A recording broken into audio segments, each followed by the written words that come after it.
Liam Dock. Livy's best export. One of the best things to ever come out of that place. What's happening, my man? How are we doing? Who's got the first best hair in Scottish dance music? Who do you think, Gorgeous, gorgeous. What is happening? How you doing, mate? I'm good. Good. Thank you for having me. No, honestly, fucking wanting you. But like, what's been happening? How are you getting on? I'm doing good. Just been making tunes, playing gigs. It's been fun, yeah. Cool. So, right, we do this every single time. The lights are super. Oh, do you know what it is? I've not got my fucking specs on, You're man. still in Liam Dock mode. I know. Holy shit. It's way better. Yeah, no. It's Van Damme's back again. Right. So, like I said, best place to start this whole thing is from the beginning, right? The beginning. So we'll just get into like how did you get kicked off in music and producing, and like how did the journey start? How did it kick off? Well, I was in bands for years since I was like 14. Played bass in bands, and yeah, I kind of started doing that. And How old were you when you were doing that? I was like 14 when I was in my first band, and we were kind of dotting about doing gigs Kind of here music and there. stuff. Quite rocky, kind of, yeah. Kind of, we wanted to be like quite punky, so it was kind of Cool. Sex Pistols, Ramones influenced. Oh, like, cool. Yeah, a lot of headbanging. It was good. But yeah, so started doing that, and I kind of dotted about to a couple of other bands, and it got to the point where I don't know, I suppose I got a bit controlling in that sense. Like, I wanted to be in charge of everything. Yeah. And as a band, self-admittedly, it wasn't the best way to do it. So No. I kind of said, like, I'm going to try and work some stuff out myself, and I'd got like GarageBand on my iPad, and like, you know, one of the wee adapters that you plug your guitar into, and that. So I was like, at the start, I was trying to kind of sound like Imagine Dragons, and then realised I couldn't really sing. So, mate, you're gonna have to give us a lick. No, Please, you no, can't absolutely not, absolutely mate, not. 2 more beers, I think we can maybe get one out of you.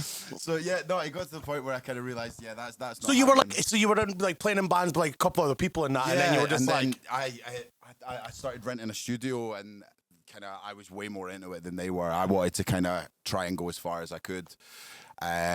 So yeah, I just started messing about with myself, and it eventually got to the point where I was like, right, if I'm not singing, I'm gonna need like some samples. And that was when I probably first started going down the route of taking old disco tracks and going from there and working out like, how can I change this to make it kind of cool and whatnot. And then yeah, it just gradually got more and more dancey as I went on. Makes total sense. Like it's especially like coming from the avenue, like the direction you've come, obviously. Like I mean, let's just be honest here, right? Let's like between you and I. Right, okay. You and I, right. This is the disco edit king of Scotland. This guy right here he is. I'm telling you, right. I'm allowed to say that. You didn't say it yourself. I said it, but I'll be honest with you. So my first like encounter with you and your music in that was like disco edits and edits of like old tunes and stuff. I can't remember exactly what tune it was, but it was like 2017 or 18. Probably Voices of Stardom. Yeah, Probably, yeah. I mean, and it was like that was the first taste I got, and I was like, who the fuck is this guy? Like, who is this guy? And do you know what, to be fair... Where is Livingston? Yeah, I know. No, I knew where Livy was because the skate park. The skate park, yeah. The skate park, I'd been at the skate park before, and Stu... Like I remember, like Stu Graham. Yeah. I remember I remember going to the skate park. Well, years ago, going to the skate park. Like just for I can't remember what it was for. It was for like a demo or something. We used to have the Livy skate comp as well. A blading one I used to go to as well. Well, I went to once. Not used to go to all the time. Like I was a pure like Die hard. pro. Yeah, no, I wasn't. I was a fruit booter for like 2 years. But so that's how I know Livy. But the edits thing, like I was like, and then you did like a press shot, right? And you were like, and you have like the dog in it. Oh yeah, that's my mate's. Do you know Tam Fagan? He's Yeah. PR for Rare, so that's his dog. And right.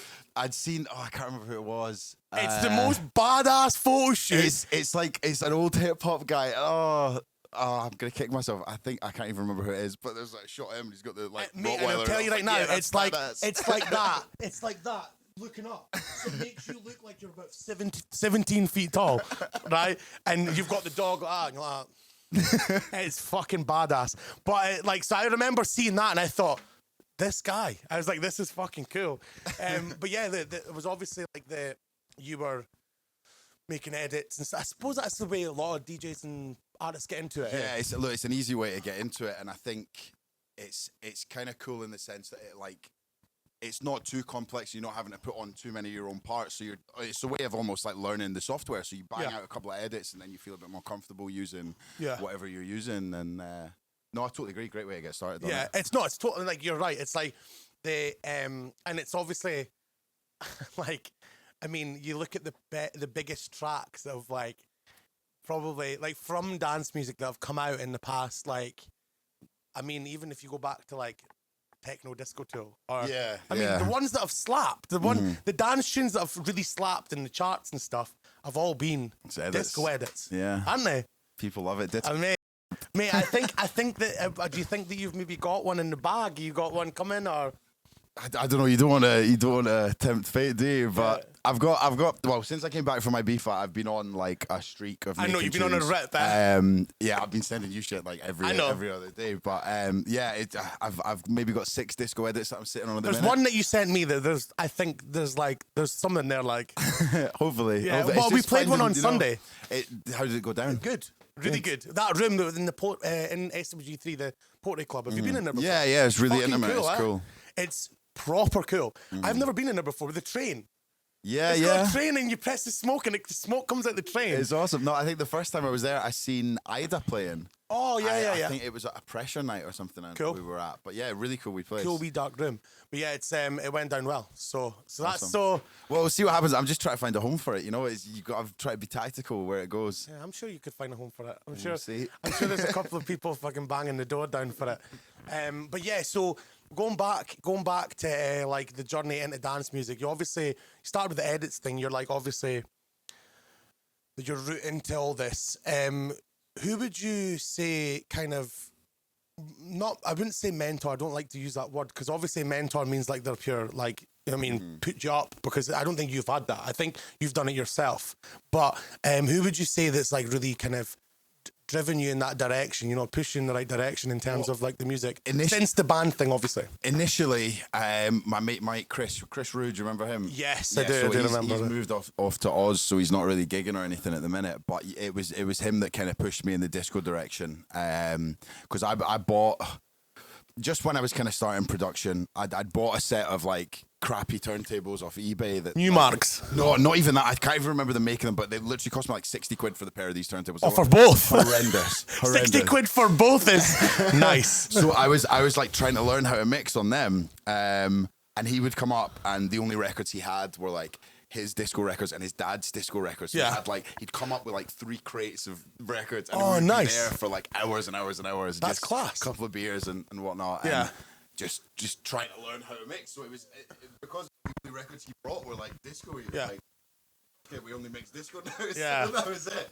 Well, you mates for Chris for a long time. Since like school. High school. Yeah. Like Armand van Helden's, and then like kind of looking more local, and like Salta's edits, the ones he was doing are ridiculous. Like he had a couple of edits out on Dab J that were like mind blowing. Like the I can't remember the name of the record, but it's like the white record. AASLAS or something. Yeah. The abbreviation. Yeah. I remember listening to that. How does he do that? And there was a Smokey Robinson one as well. Mate, unreal. Totally unreal. I was literally just waiting to say that. You know what? To be fair, this came up the last one with Big Miz, but like when Salta was doing that, like we'll not deviate too much, but when he was making the tracks on Dab J, they were raw, like we were proper raw. Big Fat 909. Proper. Yeah. And I think, honestly, I actually think that they handed to the engineer, and the engineer was like, come on, I'm just going to stick a massive saturator on this, and I'm going to drive it into the red, and they're going to like it. No, it's awesome. Time for Prayer still bangs. Yeah. Oh, mate, I still play that. I play it every single set. No joke. But that, like, Nairn and Ethan look at me and they go like that. the fuck is going on for again? It's that and horny, but but I'm like, what am I going to do? Change it? Yeah, you know what I mean? I can't change it. You are who you are, man. Yeah, exactly. It's like the people have paid to come and see that. That's what they want to see.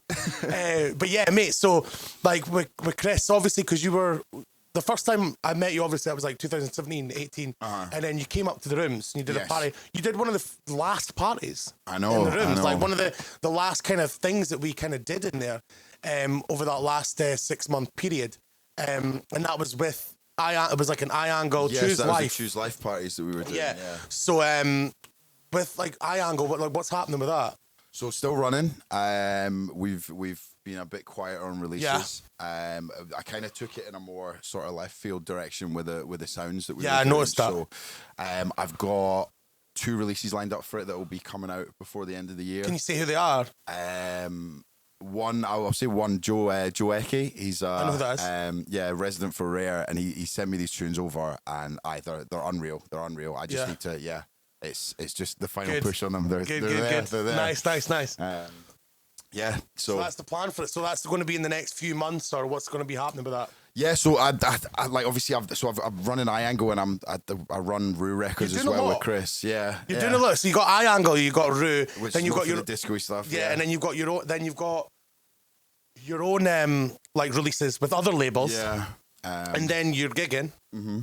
I'm trying to start up a new label as well. And oh, you are you? Yeah. So, but more like because Iangle's kind of gone on a more kind of left field like tilt. Yeah, I feel like I need a outlet that I'm in control of that is just bangers, just housey bangers. Yeah. So I need that. I'll be hitting you up for some tracks. Mate, I've got a couple. Oh mate, I know you sent me them. They're banging. I should be interviewing you. I've got new ones. Okay, don't film that bit. Get that bit switched off. Yeah, want a bidding war? Honestly, like, because I actually really like what the stuff that you play and produce.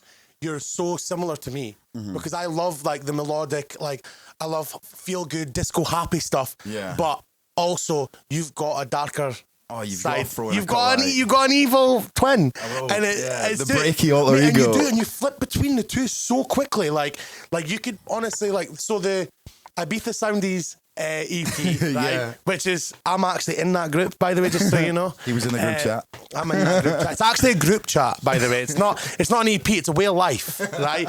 But it's I need to explain it. I need to put the background in because some people won't even fucking know about it. So it's a new EP that he's got. It's out on Shall Not Fade. It's out next week on Shall Not Fade. It's not out. I've got it though. The 12th. I've got it. So I thought it was out because like I've got all the tracks. But no, so it's out next week. And you got your release party next week as well. Yes, so that's the 12th at Cab Vol. So it might not be I don't even know. I don't know when this airs. So. Lewis, when will this be out? Excellent. So it's coming out like today or something. I don't know. So tomorrow, see you at Cab Vol. What we'll do is we'll re-record it and we'll do it with like specific days, like rundowns. There's 3 hours left, but sweet. So you've got that coming out. Yes. And on that EP, you straddle the line. You do. You've got some disco-y, funky kind of groovy stuff, and then you've got some like fucking slapping stuff, some club slappers. Yeah, man, you know what it's like that was the first time I'd been in Ibiza. So that was I know it sounds. Did you enjoy it? Oh, I had such a laugh, man. Yeah. But I know it sounds so stupid, but I'd said to Jordan, my girlfriend, like years ago, because I hadn't been to Ibiza and I'd had mates like, oh, do you want to come to Ibiza? I'm like, no, I'm waiting until I'm booked to play it. It's so sad. Sad. Vicar said that to me. It happened. He said to me with a straight face, and I went, bullshit. I was like, bullshit. I was like, you've just been skint. You've just not went out there. That's probably my excuse as well. Mate, no, do you know what? To be fair, you did it the right way. Because see, the times I went out, it was minging. Yeah. Like going out and you're pure lying in a horrible room with like 3 other people, and you're like, oh. I was only there for 2 days, and honestly, that was enough. Like, it was almost too much. It's heavy. Yeah. You've got like when we were there this year, we took Ethan's dad and that came out with us. It was fucking mental. I can't even sugarcoat it because and we were so behaved. Like, I'm not joking you. Me and Nairn and Ethan and my pal Riddle, right? were so well behaved, but they like it's like the sun takes over them when they go out there and they're like blah, and they go all crazy and they're just like they were in Eden and that, and I've got videos that Ethan's dad and a couple of his pals at the back just loving just it, total dancing the whole night, and I was like, fucking right, that's what it's supposed to be. But yeah, it's good that you saved that for like going out there. Yeah, and no, DJing. it was special, and it was like honestly, like that's how that whole EP came about. It was just so inspiring being there and just hearing all these amazing acts across the couple of days that I was there. And I came home. What were your highlights of being out there? Eden was awesome. Obviously, I got to Eden quite late. You guys had all been partying for a few hours, and I was flying into Alicante and then getting a connection to Ibiza. Oh yeah. But my flight from Alicante was delayed like 2 hours, so I bought a bottle of Johnny Walker and like a couple of bottles of Coca-Cola in the airport, and I was just sitting like just getting mad with it. Yeah. Got on the plane, and then I arrived there, and the driver took me right to the club. I just had my backpack on and just right to the club. Just met you there, and that was wild. So I didn't realise you came straight from the airport. Pretty much straight from the airport, and was just hell. dived right into the booth and gave Jez and Gav a big hug. Like, Jaws and Gav. Jaws and Gav. Jazz and Gav. They're gonna hate us for that. Mate, fuck it. Who cares, man? What are they gonna do about it? Fuck all, mate. But yeah, no, mate, that was a good time. I actually. So wait a minute, I can't even really remember. This is so bad.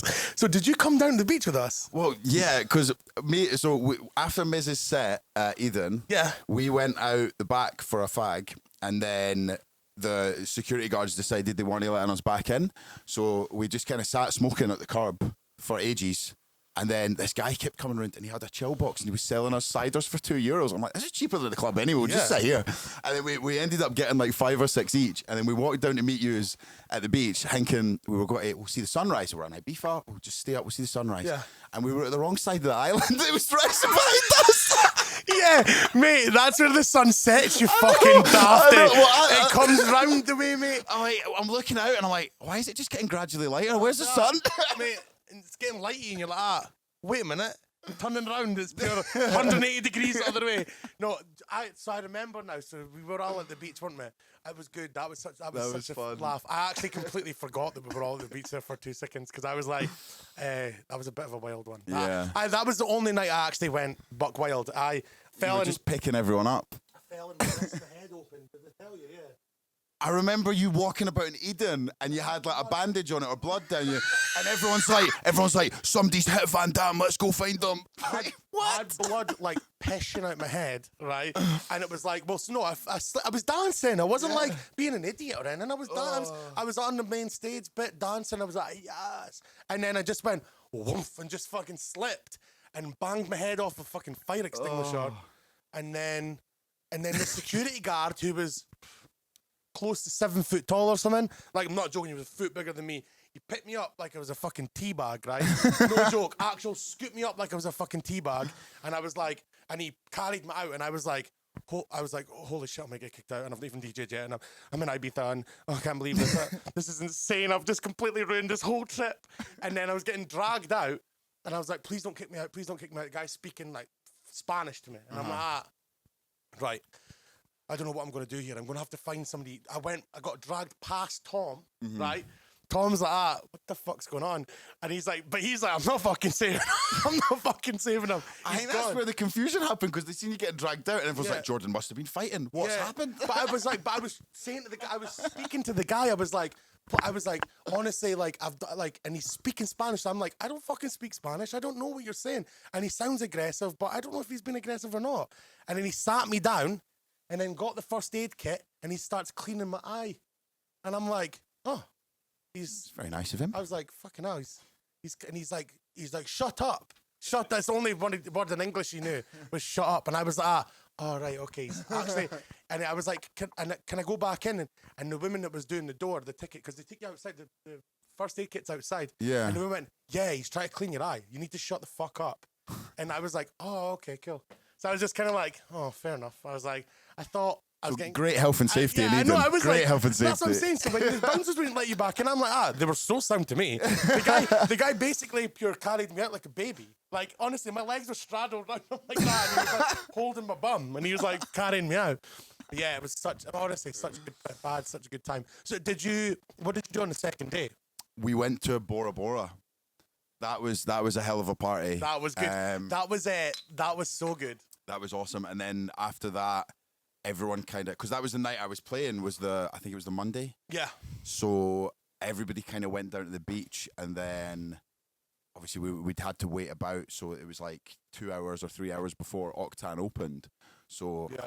I'm like, right, let's just all go back. Me, Miz, LF, Ben Helmsley, Yeah, etc., I've etc. seen yous. Everyone just bundled back to my room, and it was like my set was at 4. I got to like 3 o'clock, and I'm like, oh boys, I'm on in an hour. We need to go. Were we staying in? So I was basically next to Bora Bora. That's That's not too bad then. That's like I was like 5-minute, 10-minute walk to that's not too Octon bad. from there. that was it was a bit of a mad trip. Like, It was awesome. Bora Bora, they're closing. I know. I seen that on Instagram. It's a shame, man. It's a cool wee place. It's been open for like 25, 30 years or something. Yeah. And it's closing because of all the noise stuff in Ibiza. You know, like did you see like last week or a couple? I don't know what it's going to be time wise or whatever, but a couple of weeks ago they closed DC10 Yeah, I seen that as well. because of a fucking noise complaint. I mean, there's other things I would close DC10 for.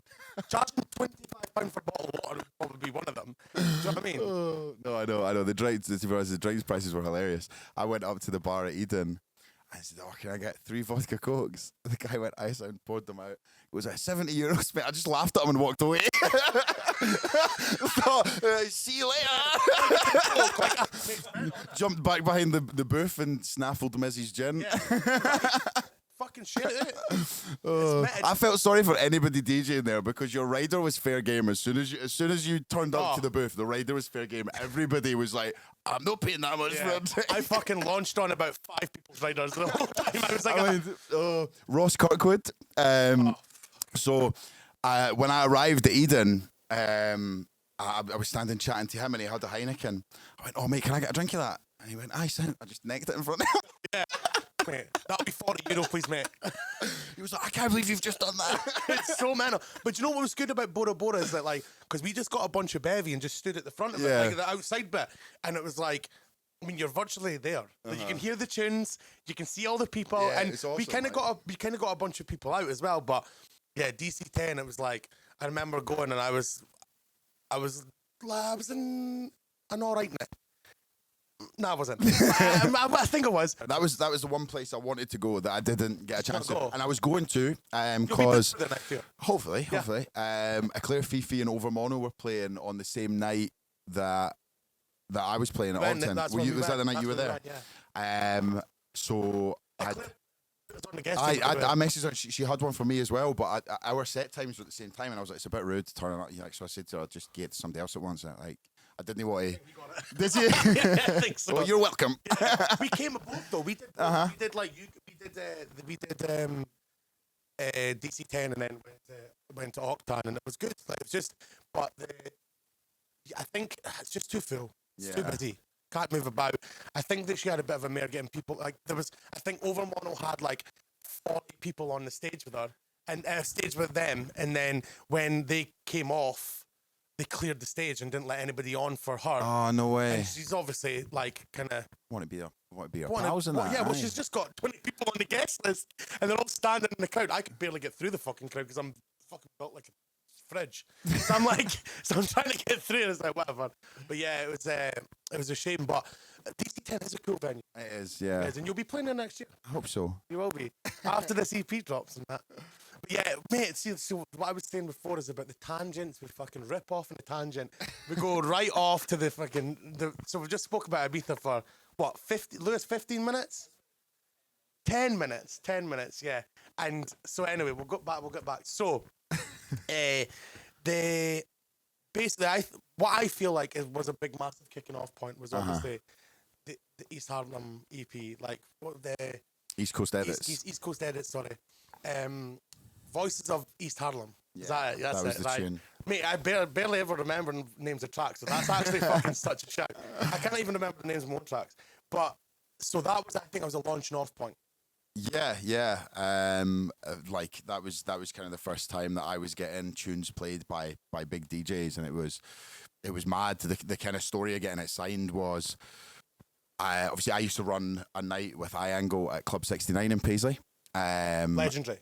Love that place. It's like playing in the San Siro with a cage, man. It's Seen awesome. So we booked Miz for one of our first nights. We had like a residence night, and then we booked Miz for the night after. And he came along, and I gave him like a USB with some of my tunes on it. And he played. He just took the USB, put it right in, and just played "Voice of East Harlem." And he was like, "Oh, that's a banger! That's a banger!" No fucking And I was way. like, "Whoa, that's mad!" That's like getting videos. I'm like, "Oh my god, Miz is playing my tune. That's amazing!" And then the next night, he was playing down. I think it was Southampton. I wouldn't put my mortgage on it, but he was playing in Southampton. Let's say with Salter back to back. Okay. And then I got a video of him at like 3 a.m.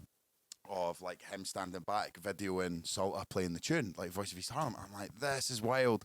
And then I get a video like an hour later of them in a taxi, and they've put it on the aux, and they're playing it in there. And then the next notification is a friend request from Salter. And I was like, what the fuck? I checked the messages, and he was like, oh, I really want to sign this. Can you like message me back? I was like, whoa, it was wild. Yeah, I remember it popping off, like, because it took a while for it to come out. Yeah, oh yeah, it was like 2.5 years before it got signed. And it was like it had been kind of rinsed, but then when it came out again, did you change it up for it coming out? No, it was as is. Because I felt like I don't know if it was maybe, I don't know if it just, I just didn't have the master version or something. Yeah. But it was like fucking, it slapped again when it came out. I remember it. I remember playing it because I got it off you, and then.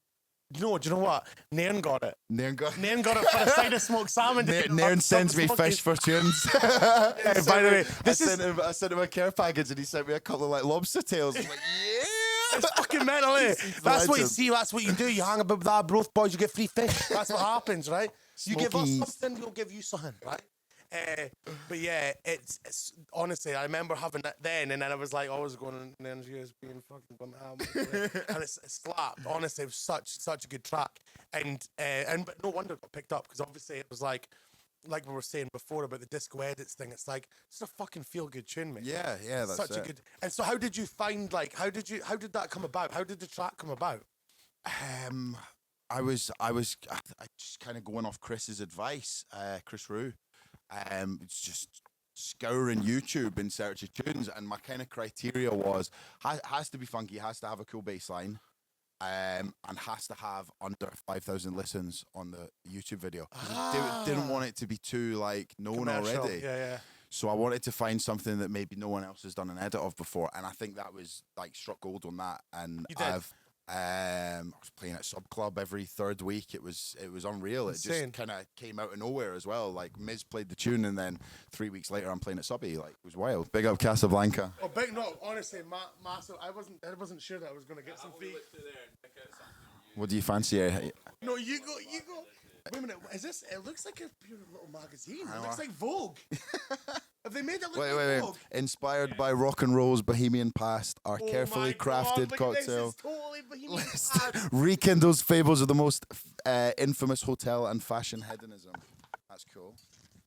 I'm not into espresso martinis. I'm sure they're lovely here, but it's not my vibe. Oh my god, this is the actual list of drinks. Yes. Oh, I thought it was like a mag. It's got a little barcode on it and that. Oh my god, it's like Vogue. Oh, cool. Okay. Well, cool. Well, I was like that. What is he putting this on the table for? I had the champagne supernova. Look at this, by the way. It's total mental. I wouldn't pick it up. I'd be like, oh, I don't really want to read that. Maybe anyway, champagne supernova. Right, so okay. we went through it. We went Espresso martini. Espresso martini, champagne supernova. I want something a little bit more. That looks good. That looks good. So this is the one actually. Nightclubber, like, fitting. I've just been speaking about the hazy memories of the Studio 54. The Nightclubber's the one. Nightclubber's the one. Yes, let's do that. It's gotta be. That's the one. Good. You want a Nightclubber? Yeah, I'll go for that. Nightclubber. Can you bring us You can have a few. Oh, well, wait. Oh, okay. Exploding drum. That sounds like a fat 909, doesn't it? Yeah. That one there is just like a porn star on steroids. Right, okay. Like a porn star on steroids. Well, look, I don't want to start any rumours on that because I'm not obviously on steroids. I know that I've changed. I know that my body shape has changed quite a lot over the past few years, and I'm definitely not on steroids. Like, even though I'm looking jacked and that, I know. I've been chucking people about. Yeah, Nairn's a fucking grass, mate. And do you know what? I'm not even going to say the website because I don't want more people knowing about it. And these are not fake, by the way. They're not fake. They're real. They look great for right? being fake. I've got the Jordan 5 player card that came in the box, right? Why are the two Jordans different on them? Oh, shut up. Why has the Jordan got boobs? Why has the Jumpman got boobs? Look. Mate, look at this. Service here is brilliant. It's mental. We're the only two people here, mate. Cheers. Cheers, brother. Thank you very much. Whoa. Here, do you know what? I always like the little fruity things they put in the top. Just in case no one's seen a passion fruit before. Like a dump truck. Oh, you bastard, that's mental. Oh, yeah. Sheesh. You get a track signed. That's like one of your benchmarks, right? Yeah, definitely. And then there's the next thing. Yes. So then a track getting signed actually is water off a duck's back. And the next thing's like getting a radio play. Uh-huh. And then once the radio plays start flowing, you go, nah, it's not even a thing now. I want to like... It's not enough. It is, and it's just it's a constantly growing thing, though, isn't it? Yeah, it it's is. I feel it even just like with like the way my career's going, and I think that like you must feel that too, like because obviously you're now like you're pretty like locked in with. I mean, I would say you're pretty locked in with like a couple of the biggest labels going. You are like I would say Charlotte Fade's probably one of. Oh, it's massive. It's like I don't follow any labels on Beatport. I follow Charlotte Fade. Do you know what I mean? That's the type of shit. So I'm like, so in your own mind, do you feel like what's your next thing? What's your next like step in terms of like how do you feel like your career should go? I don't know, man. It's a deep question, I know. It is. I think it's just got to be the right song, hasn't it? It's like. But do you want that? Do you want like the LF thing?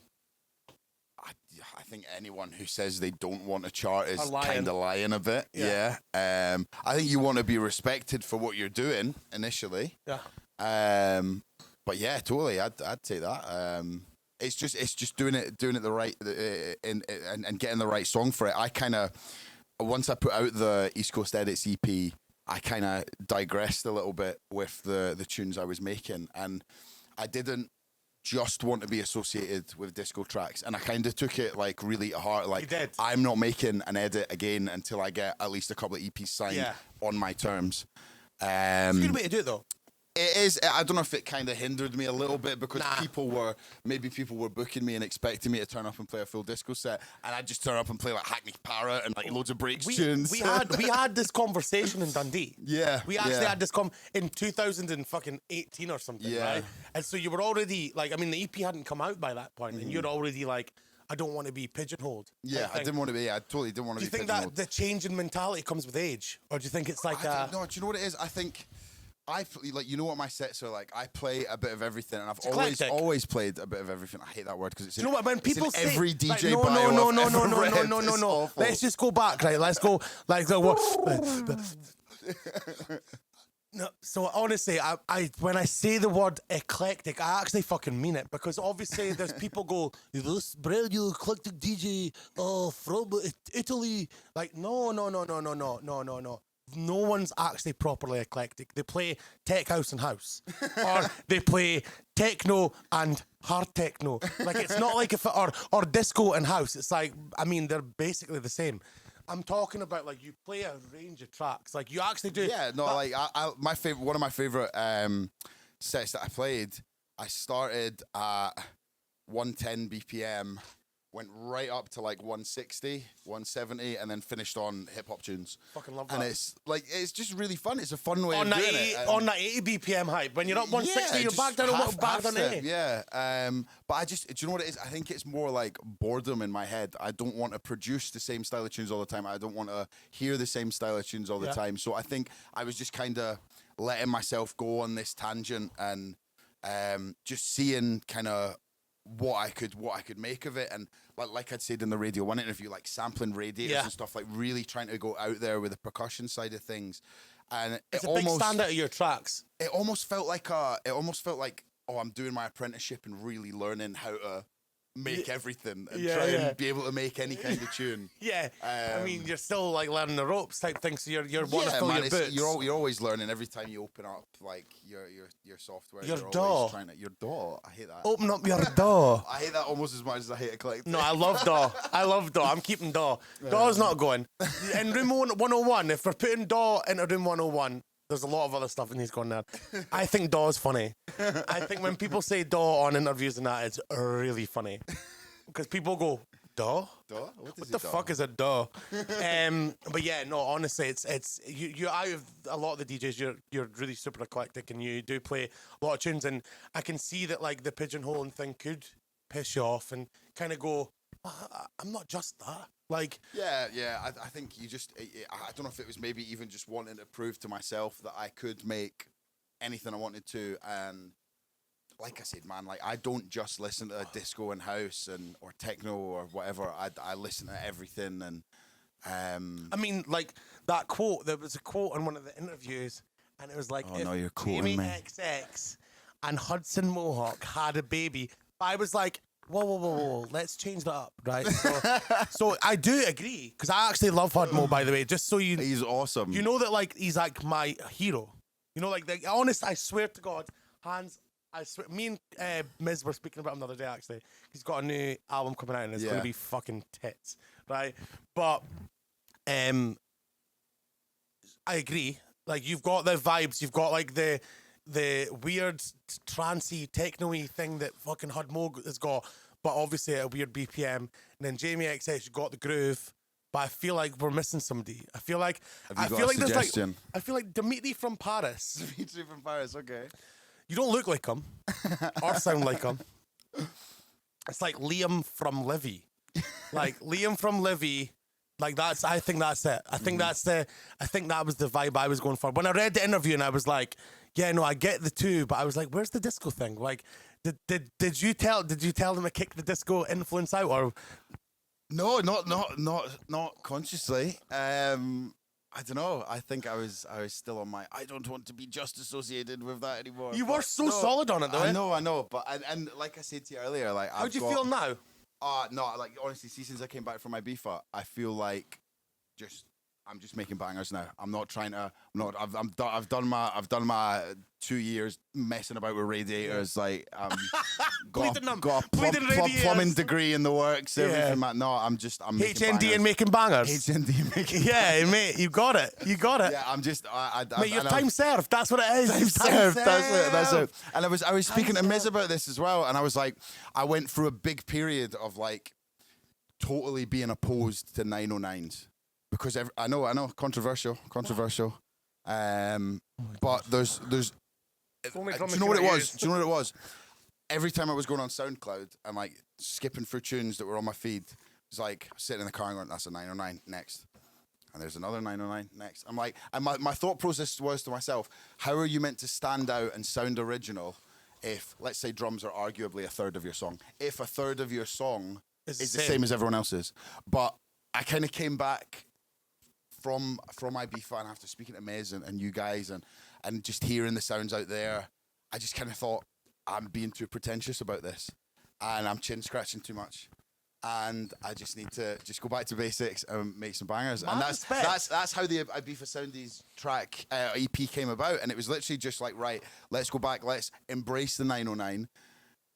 Add a bit of saturation, just make bangers, funky bass lines, let's just go for it. And it's the fact that it's so versatile, right? It works, like, man, it does. Like, it's honestly insane. Like, I get what you mean. I totally get what you mean. But looking back in hindsight, I was too quick to judge on that. And it was, it was maybe good in the sense that it did push me out of my comfort zone to try and use different instruments and weird ways of achieving a sound. But like he was saying in it, if it ain't broke, don't fix it. And the 909's not been broke. Oh, fucking bro, mate.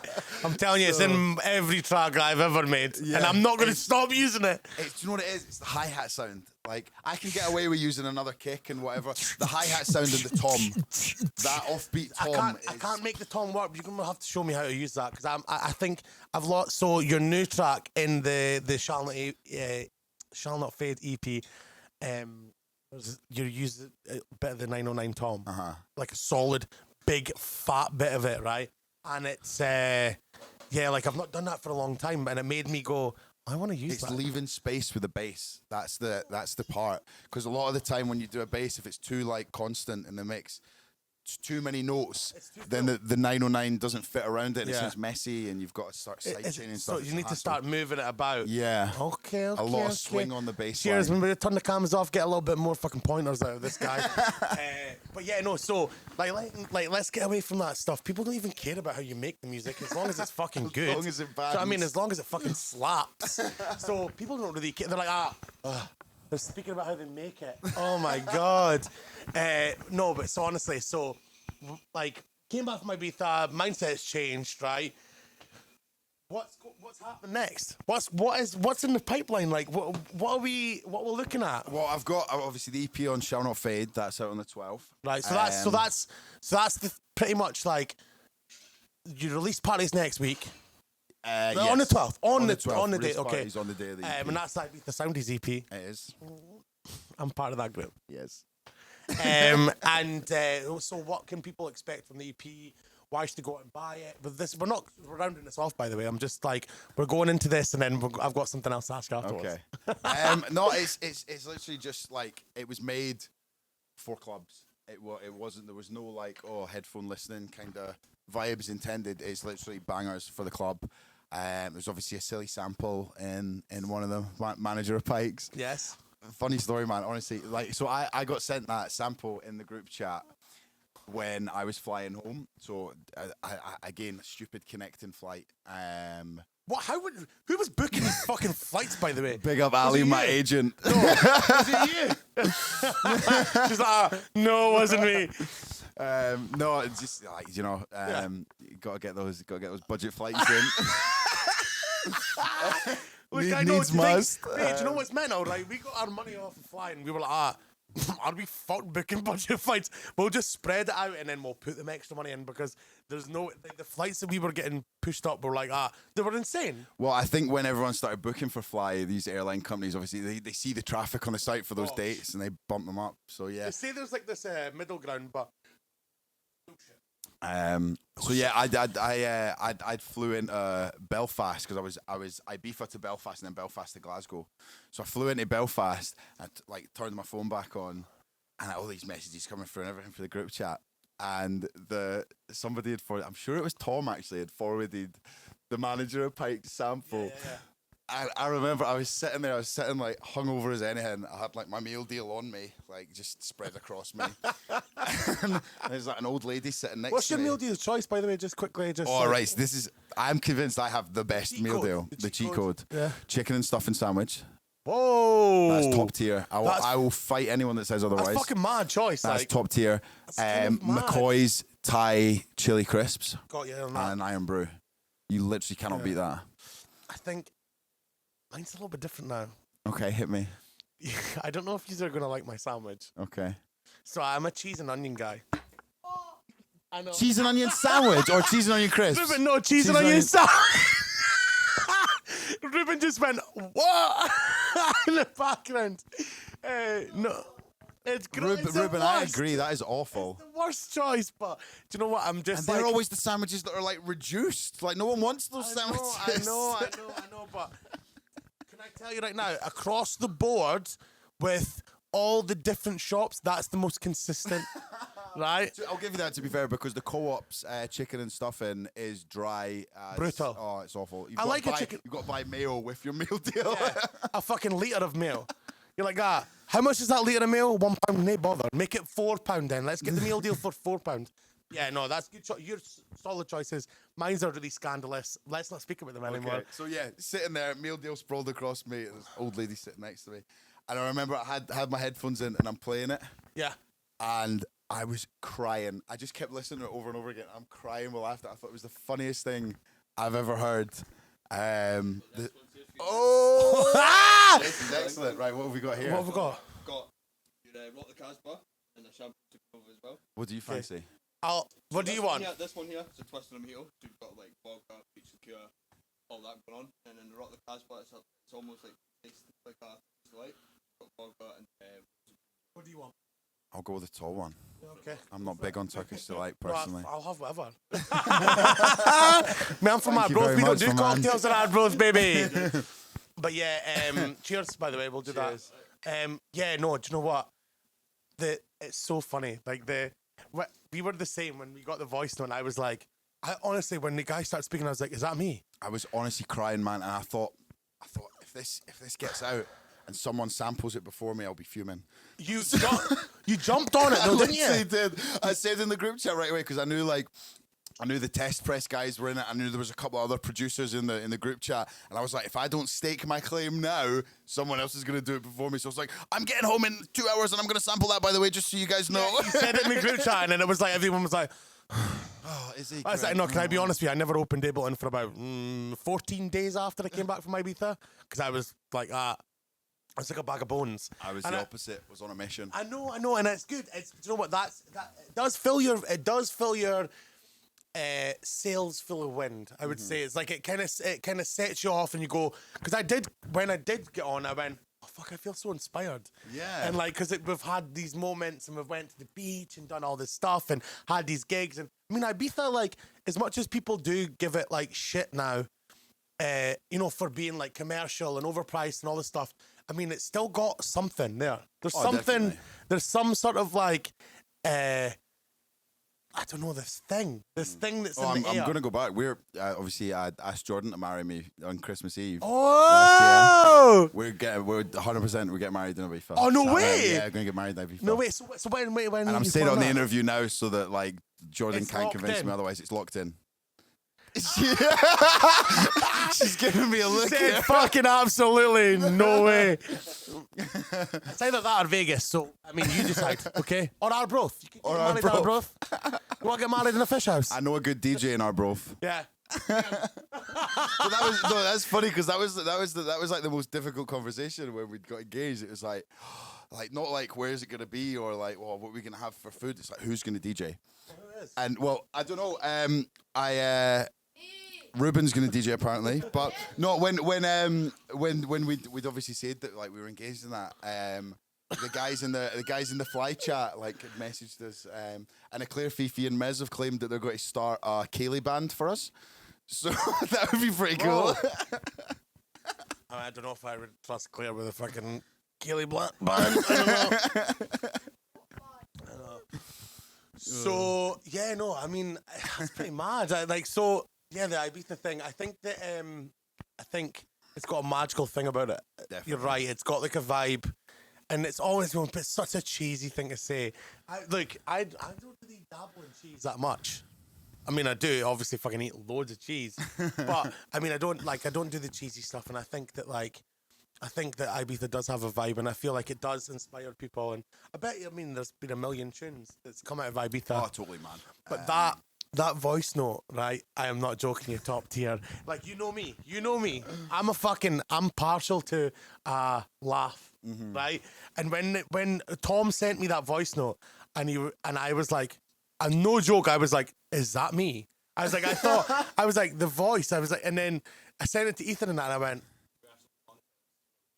oh my god, The voice yeah. note. Okay, I think we should just. We'll need to cut, and then you can just play the voice note at some point. Lewis could just give me in trouble because I just expected everyone that's watching to know what the voice I mean, note it is. did get millions of views on TikTok. I mean, it and did. That, like. I was like, so basically, the guy says, right?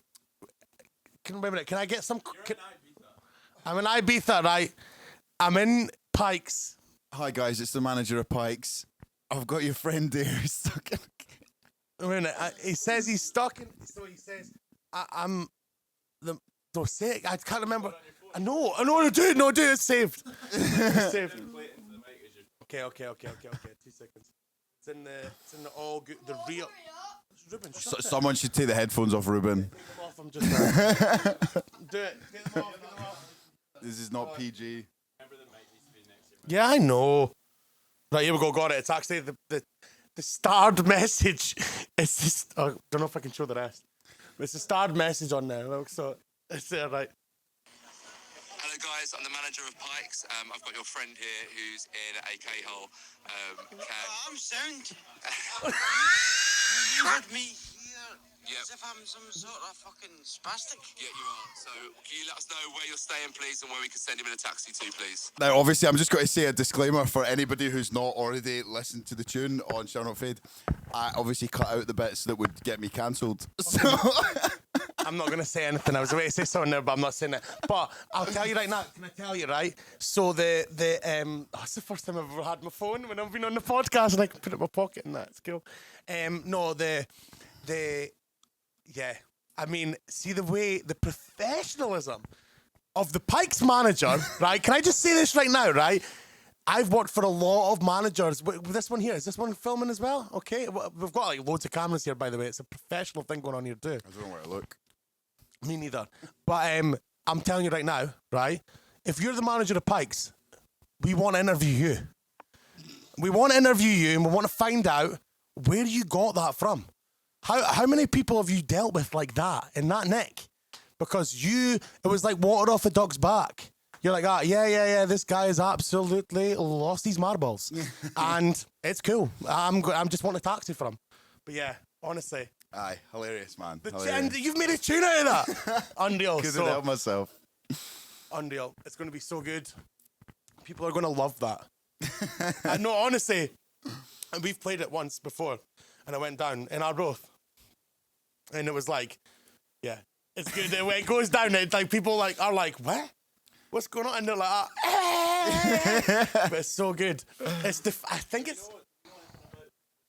the manager of Pikes. No, the guy who was found. No, Also, he's an enigma. We can maybe find him. can we? Wait a minute. I actually think I kind of know who the guy is. I don't know who he is. I don't know. I'm not mates with him, but the guy, the guy, he's been found. He's on Twitter. He's been ID'd on Twitter. And the guy was like, yeah, that's me. Like on Twitter somewhere. And I was like, and I looked at his profile and went, no, that's definitely him. Like, like going through his stuff, I was going, I'll find his Instagram. Let me do a little bit of diving. Let me do a little bit of investigative journalistic work. Because that's what I do, obviously. And he, that's him. That's it. But what I'll do is I'll send you the profile. And we'll like, We can't name and shame. Surely not. no, we can't. It's guess, all over next Twitter, guess. man.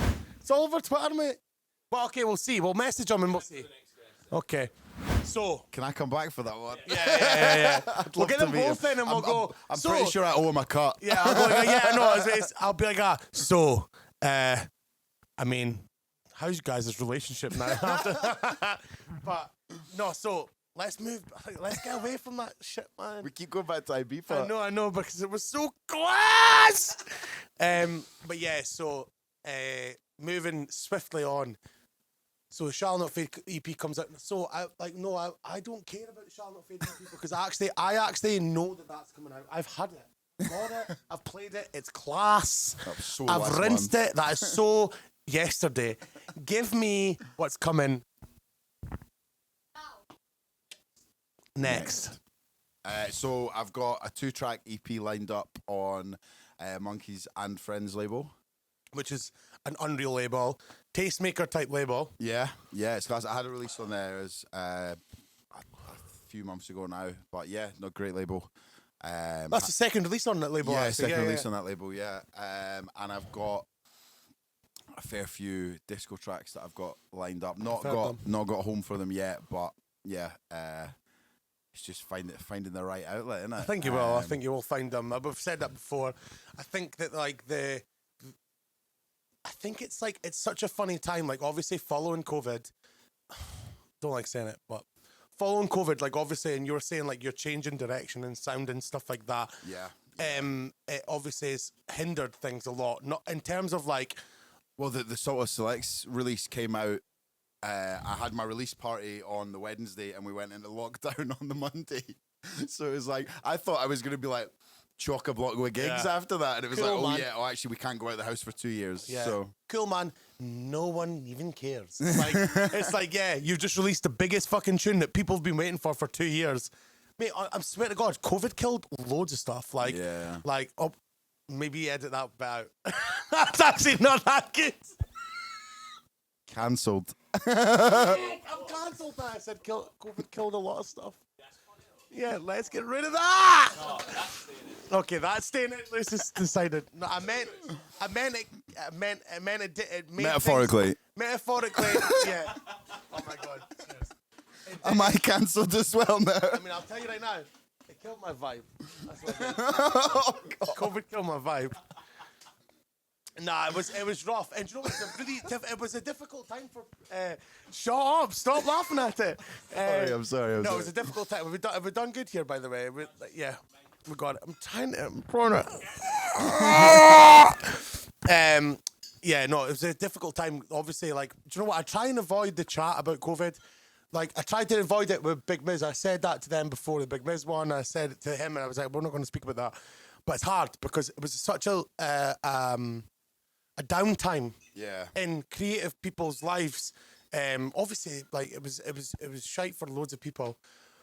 But the big problem with it was like this stagnation of like well, there's no clubs open, so how the fuck are people supposed to make club music, and how the fuck are people supposed to like? I mean, people obviously it doesn't make the world go round, but I mean for me it does. Like that's my bread and butter. Yeah, that's what you get up for in the morning. Yeah, and that's literally why I started doing the stream, is because I was like, well, I need to have something to do. Like, I honestly need to have something to work towards every week, because if I don't have that, then what am I doing? I'm working in a cafe, like my mum's cafe, making bacon rolls. I'm like, this is not what I want to do.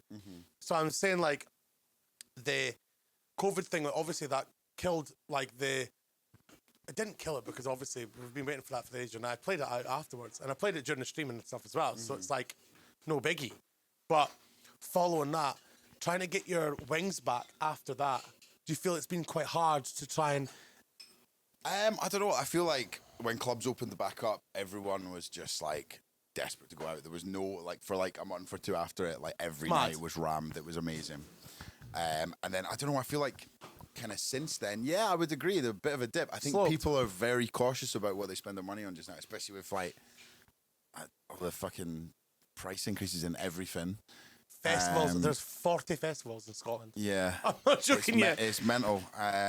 So I think people are quite cautious about what they say they're going to. And I think a lot of promoters would agree with me. A lot of people will literally leave it until the night of the event before they buy a ticket on RA, because like they don't know. It's been proven. They don't know what's going to happen. Oh, is it going to be cancelled? I think people have been stung that often when nights been cancelled and rescheduled, that they're like, no, I will literally wait until 10 minutes before I leave to buy my ticket. Been cancelling nights and rescheduling. Oh, we've been doing that. I'm telling you right now, it's hard though. We don't do it on the night. We never do it on the night.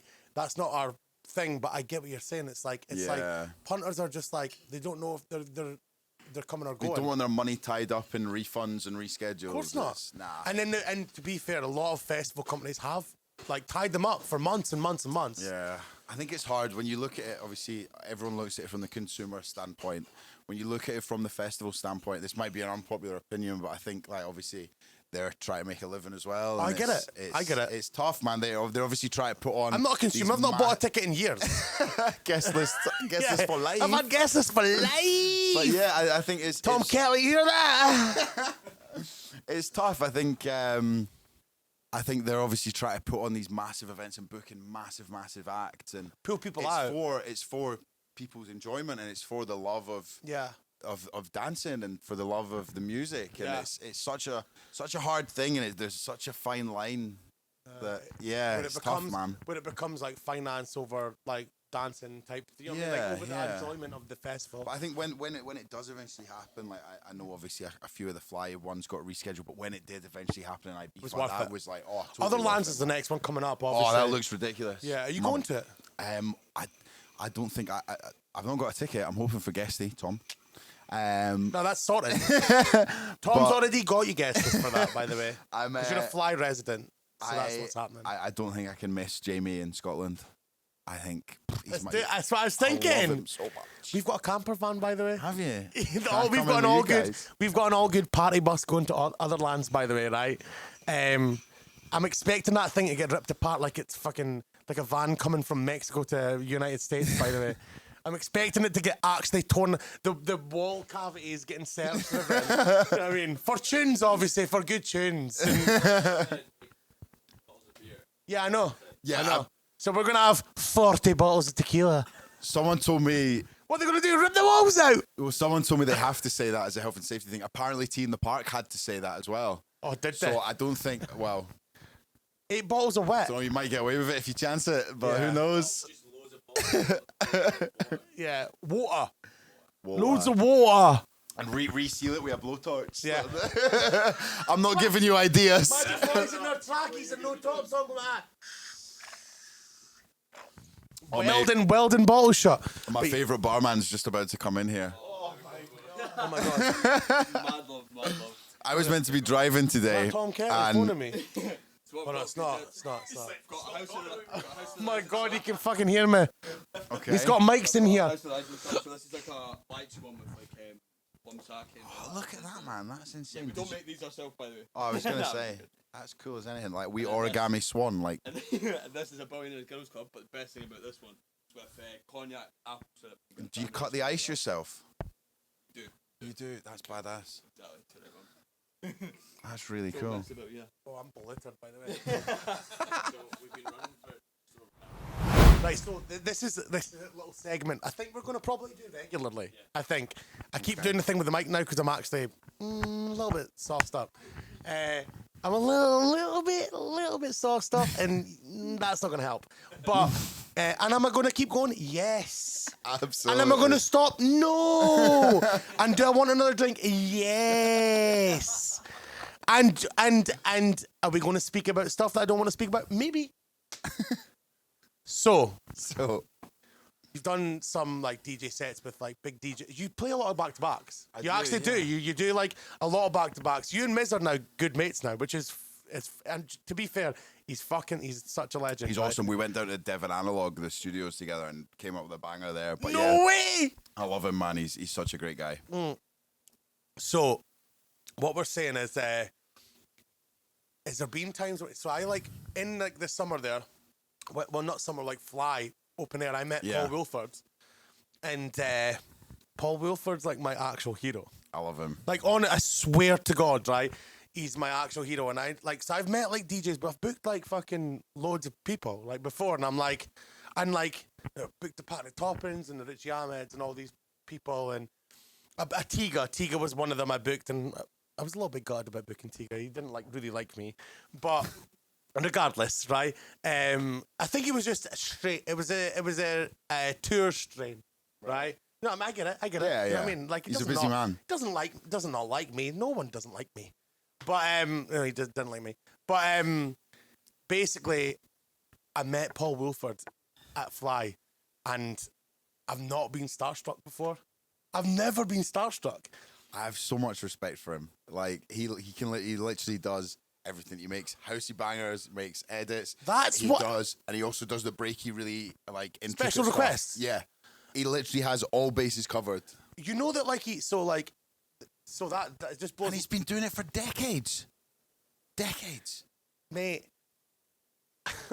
it's mad. It blows my mind, right? So I obviously like the like I met him and he's my hero, and I was like, holy shit, like it blew my arse, and I was like, and honestly, Ethan and that were like, I've never seen you like that before. Like I was, because I was blurred and that, and I was kind of like, but I was like, oh, hello, Paul, do you want to be my friend? I was like, hello, Paul. I'm Cole Van Damme from Dundee. I've actually met you before, but I've actually met you before. That's a classic. we never really spoke that much. Yeah, well, I'm not from Dundee. I'm from Arbroath, by the way. I'm from Arbroath. So anyway, Paul, I met him, and I was like, I was starstruck. Right? Is there anybody you've met so far that you've been like Starstruck? And being not starstruck, maybe not starstruck, but maybe had a funny interaction with you. You've been like, oh my God, this is a bit surreal that I'm meeting this DJ. Okay. So, not a DJ.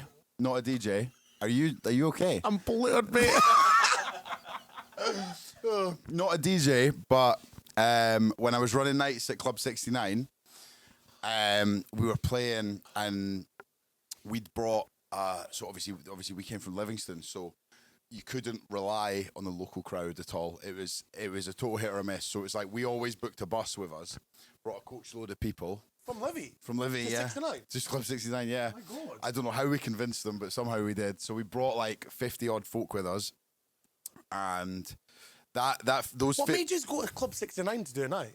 Oh, there was the RA Origins video with Jack Master, and it was talking about the history of the club. And we were looking for a home for Iangle to run a night, and Keelan, one of our residents, sent me the video, and I was like, it just has something about it. It's just the history of the club's amazing. So yeah, it was totally buzzing when we seen that. But I booked this coach load, and that covered like the venue hire and that sort of thing. So we knew we brought a coach, like we're cool, we're sound. But I'd say to the and it wasn't even like we'd booked a specific guy to like work the door. It was like if you weren't DJing, you were on the door. So it was like 4 of us. So we'd all take like 40-minute rotations. So we could all have a dance, have a drink, but then somebody was on the door. So it was, I can't remember whose turn it was on the door, but I'm playing my set. And one of the guys comes in the booth and goes, there's a couple of guys wanting guest lists. I'm like, tell me fuck off. Like, that's a £5 entry.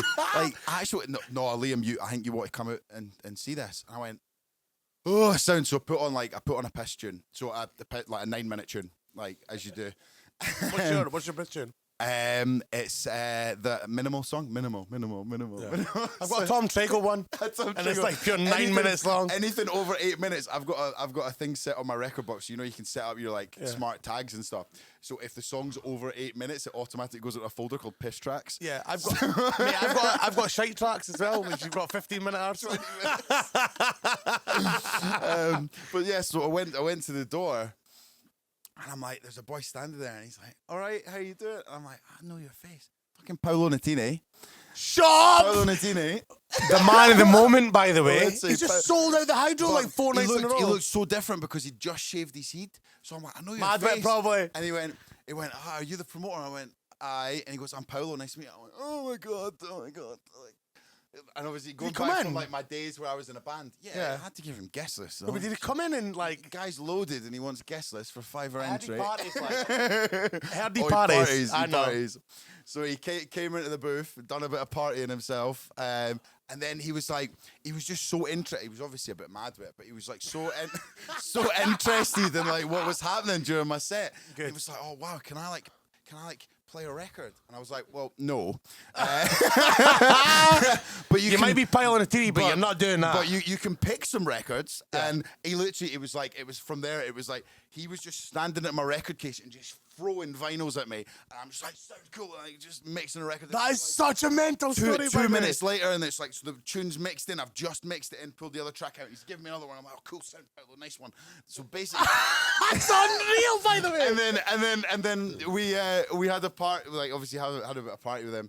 And then the club shut, and the owners were like, right, cool, we'll just have a like lock in. So they closed all the doors and that. Yeah. And we were there for maybe like an hour, and the bus driver's like texting me, and I'm like, shut the fuck up, I'm with Paolo. Like, he's 5 minutes here. Yeah. I'm with Paolo Nutini. You fucking changed your fucking times. He goes into the cloakroom. And somehow they've got this busted up acoustic guitar in the cloakroom, and then Paolo just stands in the middle of the club, and it's like just my pals that are sitting there, and he just starts strumming away on this guitar, and he's like looking me dead in the eye as he's saying, I'm like, oh my God, oh my God, I'm gonna cheat on my bird tonight. I'm gonna cheat on my bird tonight with him. we get the final call for the bus driver, and he's like, right, if you didn't come out, we're going to leave. We're gone. All right, fine. And like the normal routine after a Club 69 event, and we had the bus, is we'd go back to my studio. And there'd be like 50 folk in the studio, and it's a tiny wee studio. Put the tunes on. I had Technics set up there, so we'd just have a party there in the studio till the next day. So I'm telling Paolo about this, and he's like, I'm going to come back with these. I'm like, oh no, you're not. Really? Aye, to Livy. I'm like, you're going to come back with us. And it's not like you couldn't afford a taxi back. I know. Oh, And he literally jumped on the bus with us, and then we're literally the guys that are about to close the door, and you see the hand coming in to stop the door closing. His manager, Paolo, get off the bus. Get off the bus. And he's like sitting there like a spoiled child. I'm going to Livy. And I'm like, Paolo's going to Livy. You can't take him away from us.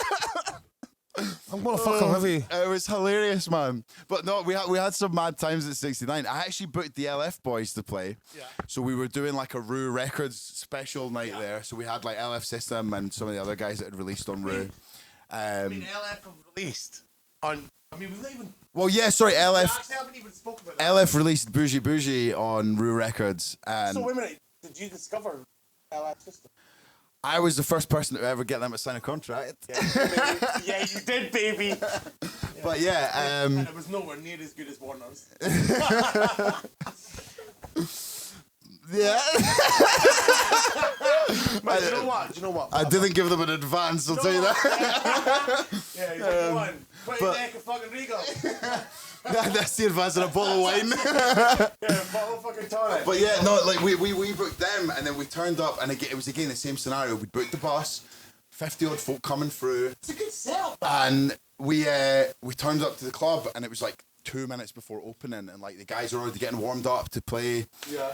And the owner of the club, and the owner of the Club 69 at this time, he was a bit of I don't know the nice way to put this, but a bit of bam. Like, he didn't really know how to run a club. And it's had new owners since, and the new owners, Ivan and that, they've done an amazing job. But the guys before, they were kind of known for swindling people for tickets. There was this whole scam. I'll even get in there. I've heard about it. You know the guy? I know the script. So we basically turned up, and there was like stupid wee things. Like, so he comes up to me, he goes, "We can't open." I'm like, "How?" He's like, "Well, the fire extinguisher's extinct. Like, it's out of date, and we've not got anyone with a license on the bar." And I'm like, "You're kidding me on? We're like." What?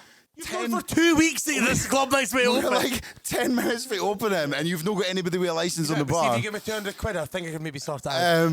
So that's what we used to deal with. So it was a total nightmare. So like me and the LF boys and that, we all just bundled back on the bus right to the studio, and like we've got guys out doing like there was like a couple of people that had drove in that. So it's like, right, you guys are all going back to Livy, and we're doing drinks runs. So it was like, get as much booze as you can and go back to the studio. So we just had a party in the studio. It was So it was a fun time in my life. Do you know what, mate? That's fucking next level. Right.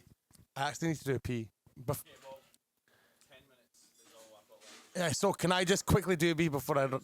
I'm honestly going to pee myself. I've been holding in. But I've got okay. But no, we're not cancelling it. We're not cancelling it. You're cancelled. Cancel. We're not finished. Stop asking me if I'm finished. Got it. Like, so who did I send them to? Podcast.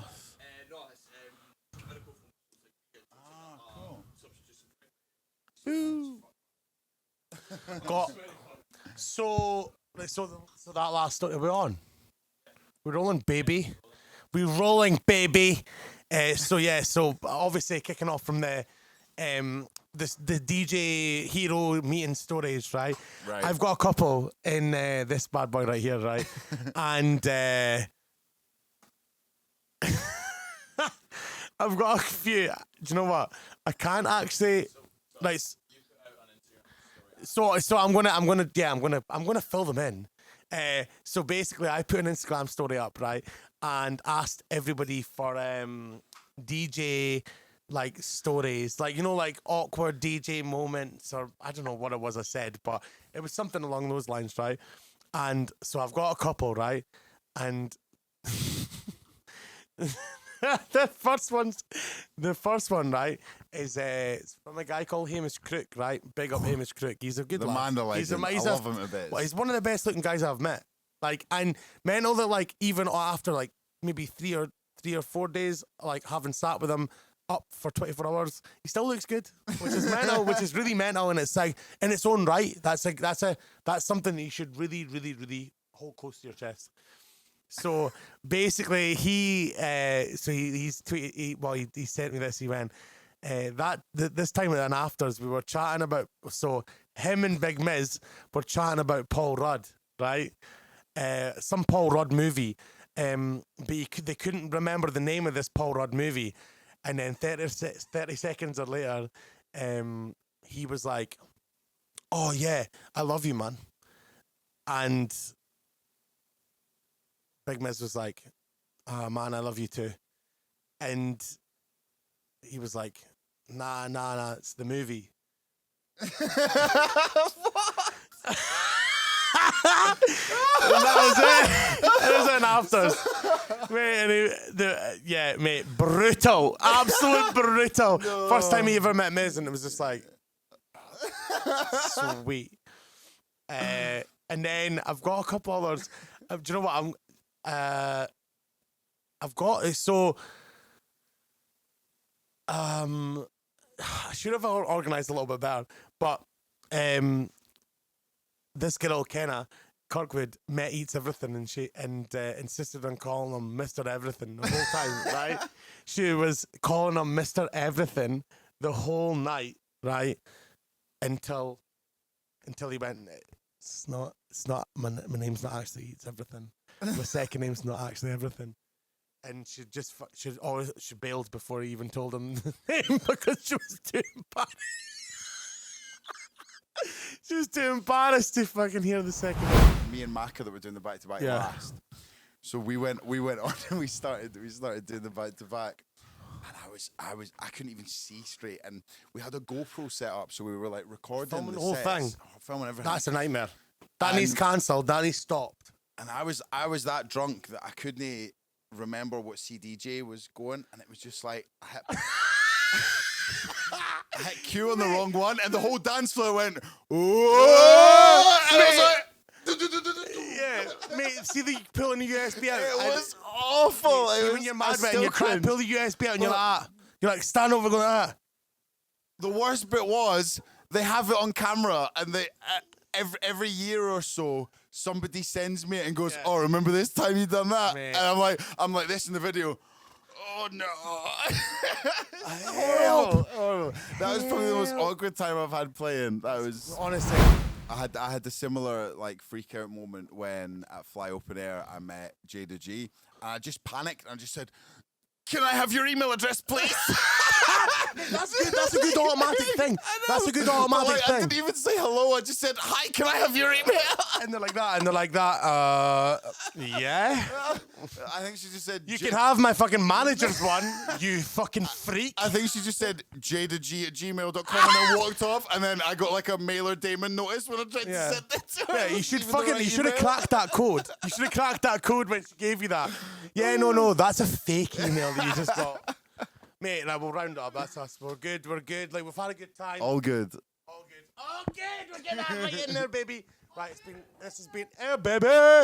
It's been pleasure. It's been sensational. It's been a pleasure. Let's bring it in. Mate, we'll see you other ones. You coming to party bus? You want to come to All Good Party Bus? Party bus, well, yeah. I'll get tickets for the All Good Party Bus. We'll figure it out. Look, we're getting one more cocktail. We'll down it. All right. I don't know if I'm going to manage this train. Bohemian Gold, which is like a gin and limoncello one. And then House of Girls number 5, which is super girly, but made the most It's like the Chanel one, isn't it? It's like the girly one. I can't down this because this is. Let's go. Come on. I'll try my best.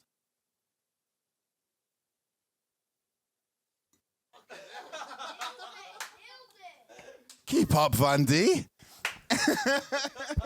It's a rap. It's a fucking rap.